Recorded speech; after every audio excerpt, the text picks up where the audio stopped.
એ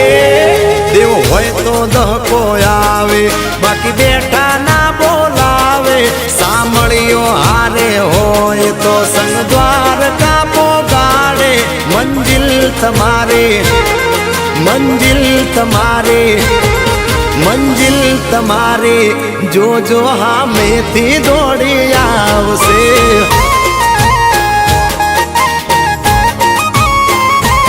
એ દેવ હોય તો ધક્કો આવે બાકી કોઈ ના બોલાવે સાંભળ્યો હારે હોય તો સંગ દ્વારકા પોગાડે મંજિલ તમારી જોજો હામેથી દોડી આવશે દ્વારકા વાળો લાવશે